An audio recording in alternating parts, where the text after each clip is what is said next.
New crib alert. Justin helped us move in today. Let's go for a quick tour. So we just got this place in Arizona. Before I go into the absolute shit show of a day today happened to be, and the revenge that we shall be seeking, uh, I'll give you a quick tour. I should be doing this in a better way. Justin, how do you like the place? It's not bad. We do have an elevator, which is pretty cool. Getting a little elevator in the house. Let's do a little MTV Cribs. I know people are gonna complain about whatever people complain about. So upstairs is pretty nice. So let's go over some of the issues. The landlord is a fucking douchebag. Uh, to as a massive understatement. So we got the place, and this is my room. Have a little balcony out there.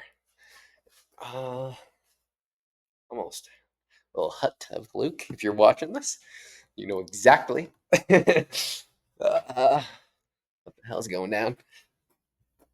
So we basically just had nothing but issues trying to get into this place. Zero communication. Is this bedroom numero dos? It's a 3-bedroom.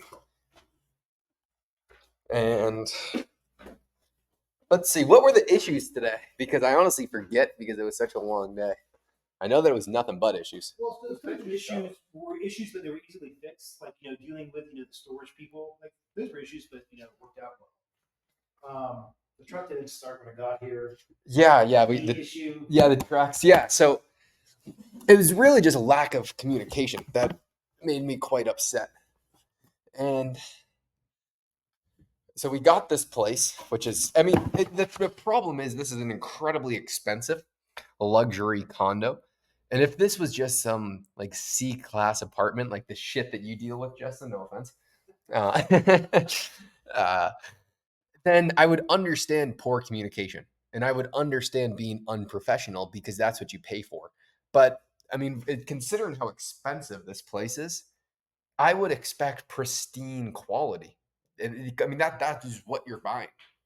And so we got here and we were told that there'd be 3 parking spots that we could have, and none of our cars fit in the garage. It's basically a closet, and I'll take you down there right now. And so that was issue number one. After we already tried to get a bunch of shit handled with him, we just never got any communication. This is PJ's room, little basement. Well, I guess first floor. There's a 3-story. Maybe take the elevator up, but there was no communication on if we could come. So we just have to leave the garage door open. Let me actually show you guys. Actually, I can't because I'm trying to. We have the 3rd car over yonder because Justin was kind enough to help us and go so we could pick up the trucks. But we have this tiny ass garage where, look at this, is literally on the butt. And it still doesn't fit. It's an awesome Ford F-250. But we get here, we are never told that there's a key or where it would be. We're kind of just not told anything. We just come, the door's unlocked, we put everything that we have inside, and then we go and try and pick up internet because this place doesn't have internet, and the door is locked. So we get home, we have a locked door with no way to get in. So I keep on calling the guy, never answers. I send him a very stern text message, basically just calling out the unprofessionalism with the help of Justin. And eventually we get a text back, and he basically just says, "I don't work on Sundays." And that was just like such a douche move. I, even though like he could have just provided some sort of solution. It didn't even have to be good. He basically said, "You're out of luck. You shouldn't have done that."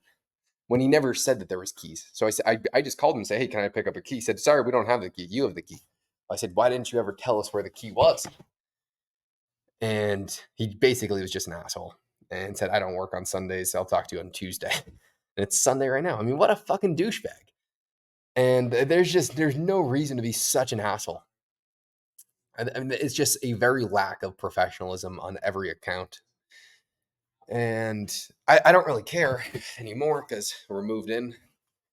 But so this is all utilities, but I think they cover water. And so Justin was saying if we happen to leave water running for a bit too long by accident, then so be it. That happens to happen just for the pure dickhead move of this guy. And I'd call him out if I knew his name. I just know it's Steve. So fuck you, Steve. I hope you're watching this. You're a dick. But the place is awesome. I'm super excited to be here. PJ, how does it feel? How does it feel to be moved in? Actually in here. And we actually have our stuff, and we're gonna be able to sleep here tonight. Well, don't count it out yet.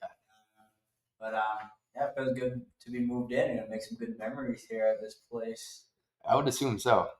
It's actually really cool. It is. It's. How did you? I feel like an elevator. That's the next part. I mean, this is a lot nicer than I knew it was gonna be a nice place, but I really like it. Yeah. I mean, you would expect it. I mean, just for context, it's $5,500 a month for this place, which is a ton of money. And so I thought it would be pretty nice. It is very nice, but I would just expect a certain degree of professionalism, which was just a lack thereof, which is why I focus so much on quality in my business. Quality is everything, making sure that the best results humanly possible are shown and you have great communication every single step of the way. If things are not going wrong, that is the most important time to be communicating at the highest degree. Josh, another thing too, like it's perfectly fine to like be lazy, right? Lord, I know that. But if you're gonna do that, you have to have a system in place where it works. In other words, you have to have like a lockbox or something like that. So you've got to think this stuff through. And Justin's a real estate guy, and so he's very okay with landlords being a bit lazy. But you have to at least, I don't know. I mean, this is all The garbage. thing that sucks too is that you have to go out of your own pocket. How much is it? Yeah, $325 for a long time. $325. Yeah, because they didn't tell us the key was here, and then we got locked out. And then he basically just said, "Go pound sand." You shouldn't have done that. That's what really pisses you off. Like the fact that he doesn't. If this happened, but he was helpful, I would actually not care at all. But it was the fact that when I call him, he says, "Sorry, I don't work on Sundays." At any point, any text, just, "Hey, not my problem. I'm not in work today. Therefore, this is not my issue." And then when I tell him the problem and he says, "Oh, that's too bad. Nothing I can do about it." I said, "Well, can I come pick up a pair of keys from you?" He said, "We don't have keys. They're in your apartment. You should have got them." I said, "Well, where did you tell me that where the keys were?" And he never did. And then he just kind of blah, blah, blah, blah, blah, and hung up because he's a fucking dick. Anyway, I don't care anymore. We're moved in. I have first call tomorrow at 7 a.m., so I got to get to bed. Then got to get to the office. Going to be hanging out with Ken Tuesday. Going to hang out with Robert Kiyosaki's team and Robert. Just boom, boom, boom, boom, boom. It's just going to be moving along. I won't even remember this in 2 weeks, and I probably will forget tomorrow. So just let things go. I will have my buddy Rick calling soon, though. Dude, let Rick do his job. Leave it on to him. Leave it all to Rick. You guys have no idea. Rick is the karma distributor, and he loves his job. So I've been hanging out with Justin too long today. Anyway, had a great time spent. I mean, this I would say about having the greatest, most reliable friends in the entire world. Justin picked us up from the airport at 8 a.m. this morning at Sky Harbor in Phoenix. He drove us to Tucson, which was an hour and a half, 2 hours away.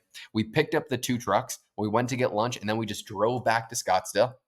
And then when we got locked out, when the cars didn't fit in the garage, when we had no parking, Justin never once said, "Dude, this is not my problem. I don't want to be here." He was trying to find solutions. He was helping out. We then went to Lifetime. We went to dinner. And I mean, he's the most reliable person in the world. And those are the types of people that you want to be friends with. It's shout out to Justin. Is such a good evil guy. Like, Such a good evil guy. and I think that's Justin would appreciate that compliment the most. So I mean, that's really the important. I mean, me and PJ would have been fucked without Justin today. Yeah, we today would have been the worst day ever. It turned out to be pretty damn fun. Just successful. Successful. It's a great day actually. Now that I'm thinking, but we cracked some laughs with Justin, Oh my god. and so that's kind of the moral of the story. Make good friends, and nothing else matters.